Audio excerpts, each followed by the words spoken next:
Orang percaya, kita ketemu lagi di Sharebang, sedikit berbagi pengalaman. Kita sekarang bicara mengenai Omicron, varian baru dari COVID-19 yang saat ini kembali merebak, menjangkiti banyak orang. Di gereja, ibadah kami dihentikan sehingga beralih ke virtual. Di kantor, kami beberapa minggu menyelenggarakan working from home WFA karena beberapa karyawan juga mengalami atau kena COVID setelah hasil PCR positif, kemudian harus di rumah isolasi mandiri atau ada beberapa yang harus dirawat di rumah sakit, sehingga kantor memutuskan kita working from home. Demikian juga gereja harus menghentikan kegiatan secara offline, dan beberapa hari ini, ya, selama berhari-hari, gereja mengumumkan di WhatsApp grup warga jemaat yang positif COVID dan kemudian yang negatif COVID setiap hari diupdate oleh pemimpin jemaat. Yang aku mau sampaikan adalah Omicron ini adalah varian yang tidak seganas generasi sebelumnya, meskipun kecepatannya untuk menjangkiti orang jauh lebih cepat. Dan para ahli sudah mengatakan bahwasanya sama persis dengan yang pernah disampaikan oleh Menteri Kesehatan kita terdahulu, bahwasanya virus ini bisa dilawan nomor satu dengan imunitas kita yang kuat. Dan pada akhirnya ini akan sama seperti flu biasa yang dahulu juga sempat menakutkan pada awal-awalnya. Tapi yang aku mau bahas adalah mengenai iman yang mandiri. Artinya adalah kita harus menumbuhkan dalam diri kita sendiri keyakinan bahwasanya kita bisa mengalahkan COVID. Kita bisa terbebas dari COVID. Karena jelas-jelas Tuhan mengatakan, jangan takut. Di tempat yang lain, Alkitab mengatakan, lawanlah si jahat. Dia pasti akan meninggalkanmu. Bagiku, penyakit atau COVID ini sama dengan si jahat. Jadi kita harus melawannya. Melawannya dengan cara mana? Nomor satu, jangan panik, jangan takut. Berdasarkan pengalaman, beberapa teman harus pergi meninggalkan dunia ini. Padahal kesehariannya orangnya adalah dalam bentuk fisik yang bagus, fit, bugar, rajin, olahraga. Tapi begitu hasil PCR-nya positif COVID, mentalnya langsung breakdown, semangatnya langsung jatuh, dikalahkan oleh rasa ketakutannya yang segera akan menghadapi badai sitokin yang menakutkan, yang bisa mematikan. Dengan mental yang ambruk seperti itu, meskipun diberikan obat, dipasok dengan obat yang banyak, dan makanan yang bergizi, tapi mentalnya sudah breakdown duluan, sehingga teman harus pergi meninggalkan dunia ini. Sebaliknya, ada juga teman yang malah menantangin. Ya, begitu positif PCR, dia langsung menanamkan dalam dirinya, saya bisa mengalahkan COVID ini. Mentalnya sudah kuat, dibantu dengan obat, dibantu dengan nutrisi yang memadai, istirahat yang cukup, dan tentunya ditambah dengan doa, berserah kepada Tuhan, mengimanin bahwasanya dia bisa sembuh. Itu sangat efektif untuk mengalahkan si COVID. Dan puji Tuhan, orang-orang seperti itu lebih cepat dipulihkan. Sebaliknya, kami juga punya pengalaman meniru dari jemaat di tempat lain yang sudah melakukan doa bersama. Doa bersama artinya gereja melakukan kebaktian secara virtual, mengundang orang-orang yang sakit supaya didoakan bersama-sama. Dan inisiatif yang bagus sebenarnya, tujuannya bagus sebenarnya untuk menguatkan orang yang sakit supaya kuat mentalnya dan kemudian sembuh. Dengan woro-woro, dengan komunikasi yang dilakukan jauh-jauh hari sebelumnya, memanfaatkan semua sarana komunikasi yang ada. Namun sayangnya, pada waktu hari H, yang datang hanya sedikit. Pemimpin gereja heran, pemimpin bertanya-tanya. Kita punya warga jemaat banyak yang sedang dirawat di rumah sakit. Ada yang sedang isolasi mandiri di rumah. Tapi kenapa hanya untuk mengikuti virtual ibadah saja pun sangat sedikit yang ikut berpartisipasi, sangat sedikit yang hadir. Yang datang malah adalah orang-orang yang sehat. Orang-orang yang tidak pernah kena COVID-19. Apa penyebabnya? Ya. Dari kejadian tersebut, aku bisa menduga ada dua penyebabnya. Nomor satu, ibadah seperti itu tidak dibutuhkan oleh umat atau warga jemaat yang sedang sakit maupun yang sedang isolasi mandiri di rumah.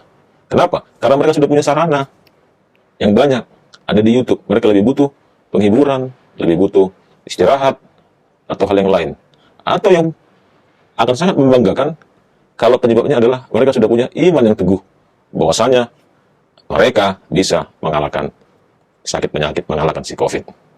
Atau yang kedua, sebaliknya, dengan komunikasi yang gencar, dengan ibadah yang sangat khusus dilakukan, malah membuat mereka takut dikumpulkan sama orang-orang yang sakit. Ya, bahkan mungkin saja ada yang trauma. Begitu mendengar COVID aja, dia akan langsung merasa ketakutan, merasa panik, sehingga memutuskan lebih baik tidak ikut. Oleh sebab itu, aku mengusulkan, inilah saatnya kita semua, orang-orang percaya sebagai warga jemaat, untuk mulai menumbuhkan iman yang mandiri. Artinya apa? Artinya kita tanamkan, kita punya iman dalam diri kita. Dengan iman tersebut, kita minta kekuatan kepada Tuhan, ya, dengan berdoa, dengan keyakinan bahwasanya Tuhan pasti menolong, sehingga kita tidak perlu takut.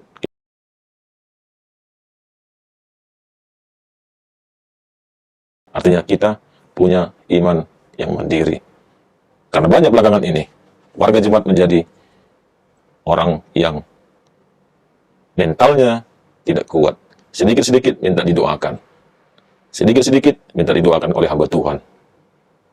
Padahal kita sendiri mengimani, setelah peristiwa kebangkitan Tuhan, bahkan pada waktu tirai terbelah, setelah peristiwa salib, yang sekaligus menandakan bahwasanya sudah tidak ada lagi bedanya dalam hal beribadah kepada Tuhan. Kalau yang dulunya harus melalui imam, dan tempat berdoanya dipisahkan antara yang kudus dan yang maha kudus. Sebaliknya, setelah peristiwa besar tersebut, kita bisa langsung berhubungan dengan Tuhan. Nah, mentalitas seperti itu kita harus tumbuhkan. Kita bisa meminta sendiri kepada Tuhan untuk, dalam hal ini adalah kesembuhan. Tidak perlu harus meminta orang lain, meminta hamba Tuhan untuk mendoakan kita, seolah-olah doanya orang lain itu lebih ampuh, lebih didengarkan Tuhan daripada doa kita sendiri. Logikanya adalah, kalau kita sendiri tidak punya iman untuk kesembuhan kita, bagaimana Tuhan akan bekerja memberikan kesembuhan bagi kita? Kita tahu di Alkitab ada kisah tentang perempuan yang sudah sakit pendarahan bertahun-tahun sehingga menghabiskan uangnya untuk berobat karena tidak sembuh juga. Tapi begitu dia melihat Yesus, dia mengimanin, asalku jamah saja ujung jubahnya, aku pasti sembuh. Imannya sendiri. Ada lagi peristiwa panglima tentara Romawi yang prajuritnya sedang sakit dan memohon kepada Tuhan untuk memberikan kesembuhan, dan Tuhan bersedia datang ke rumahnya untuk menjamah yang sakit. Namun sang tentara mengatakan, tidak usah engkau repot-repot datang untuk menyembuhkan prajuritku. Ucapkan saja satu kata-kata dan dia pasti sembuh. Dan iman tersebutlah, tindakan tersebutlah yang kemudian dipuji Yesus. Dan Yesus mengatakan, imanmu telah menyembuhkanmu. Jadi teman-teman, ya, kalau yang masih sedang sakit, kalau kita sendiri tidak bisa berdoa untuk kesembuhan kita, iman kita sendiri tidak bisa menolong atau meyakini kita akan sembuh, bagaimana pula kita berharap orang lain untuk mendoakan kita? Dari segi warga jemaat, kita harus mengimani saat ini, kita sendiri pun, doa kita pun sama kuasanya dengan doa-doa orang lain. Asal kita meminta dengan kerendahan hati, meminta dengan tulus, dengan pasrah, supaya Tuhan yang turun tangan untuk menyembuhkan kita dan atau menyelesaikan persoalan-persoalan kita.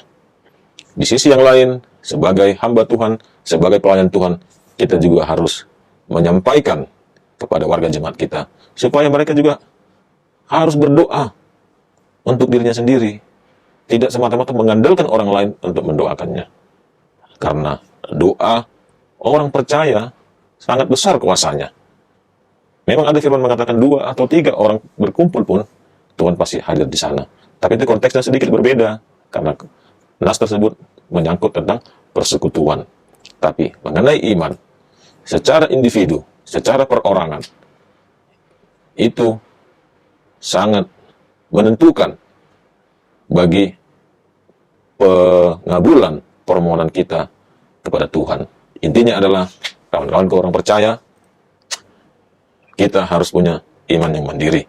Kita bisa meminta langsung kepada Tuhan melalui doa kita, tanpa harus meminta pertolongan orang lain. Minta pertolongan hamba Tuhan untuk mendoakan kita, seolah-olah mereka menjadi mediator, karena Tuhan tidak membutuhkan mediator untuk mendengarkan dan mengabulkan permohonan orang-orang percaya yang adalah anak-anaknya. Aku sendiri punya pengalaman, ya, meskipun tidak pernah divonis positif COVID-19. Namun 2 minggu yang lalu, pada waktu WFA, aku merasakan gejala demam, batuk, tenggorokan gatal, ya bahkan sempat juga hilang perasa. Ya. Namun saat itu karena aku tidak merasakan perlu untuk tes COVID, namun aku mengatakan aku bisa menyembuhkan diriku sendiri karena aku punya Tuhan. Cukup membeli vitamin, membeli obat, istirahat di rumah karena memang pada saat itu sedang WFA, kemudian istirahat yang cukup, makan bernutrisi, olahraga seperti biasanya, dirinya ada lebih disiplin. Ya, puji Tuhan, 3 hari perasaku kembali, kemudian aku bisa pulih. Dan puji Tuhan, 2 hari yang lalu pada waktu tes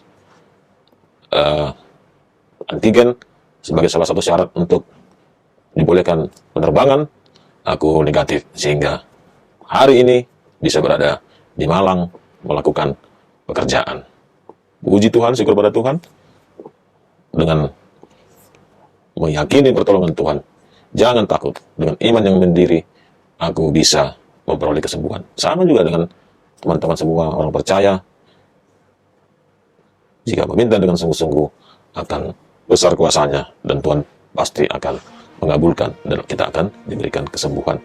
Namun sebaliknya, jangan menjadi anggap enteng, jangan jadi tidak melakukan protokol kesehatan, jangan menjadi sok-sokan, jangan juga. Ya, kita harus disiplin, melakukan apa yang kita patut lakukan, dan kemudian meminta pertolongan pada Tuhan, dan mengimani kita bisa sembuh dengan meminta pertolongan kepada Tuhan. Dan juga dalam menghadapi masalah-masalah di kehidupan kita yang lainnya, ya, iman yang mandiri itu sangat dibutuhkan dan cukup untuk meminta kepada Tuhan. Sekali lagi, jangan bergantung kepada orang lain untuk mendoakan kita, karena kita punya hubungan hotline langsung kepada Tuhan. Demikianlah sharing berbagi pengalaman untuk saat ini. Kiranya ada manfaatnya buat kita semua, orang-orang yang percaya. Tuhan memberkati kita.